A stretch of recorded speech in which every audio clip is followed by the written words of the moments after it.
السلام عليكم ورحمة الله وبركاته. من ورشة أبو تحسين الهندسية. عندنا البرادو بيها رقم 2 عاطل، لا طلع لا بالحاسبة ولا بالعطل طلع. هاي وين طلع؟ طلع بالداتا ستريم. وهاي نفس الشيء هم الكلايدر نفس الشيء، هم نفس العطل مالتها، ما طلع لا طلع مسفاير ولا كل شيء، بس يشتغل تك. طلعناه بالداتا ستريم مالته بالفحص بالاكشويشن تيست مالته بالقطع على النوزلات. وهسه راح اراويكم الطريقه مالته شلون الشغل ماله. عندنا هاي الكلايدر راح ندقها حاسبه ونشوف العطل مالها، بس كل عطل ما يطلع بيها. هسه راح ندخل عليها ونشوف نراويكم العطل مالها.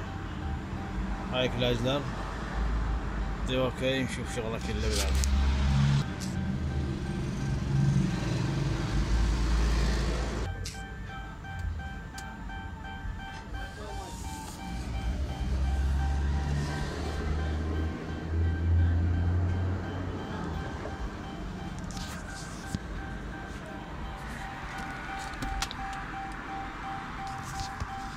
هسه نغرى العطل ماله.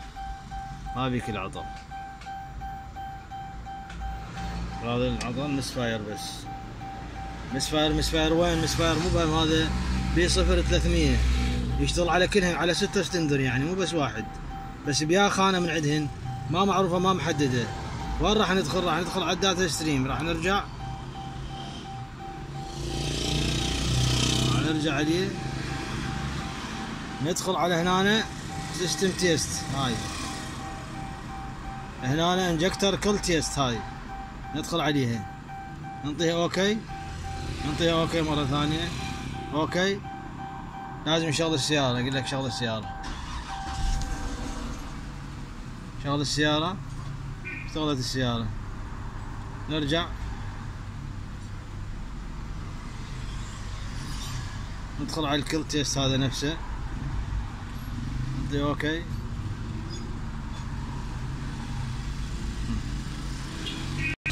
هسه طلع لنا الفيول انجكتر كله كامل.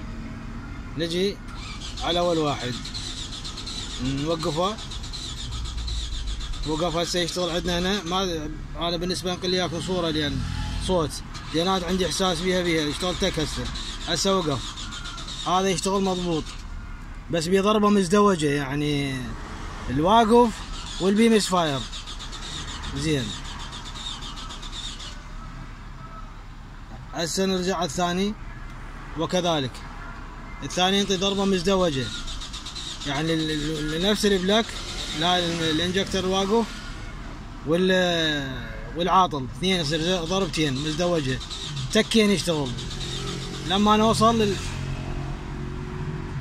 للثالث، هذا الثالث اللي بي هسه هذا ضربه واحده بس مو ضربه مزدوجه، يعني الخلل بالثالث هذا نفسه الخلل مسفاير برقم 3. مالك شغله انت بهذا، هاي البلس ماله والار بي ام ماله عادي، كلش عادي. رقم 3 هذا العطل ماله حددناه برقم 3. هسه راح نفتحه نصلح السياره. والسلام عليكم ورحمه الله وبركاته. من ورشه ابو تحسين التميمي الهندسيه، البصره والخصيب.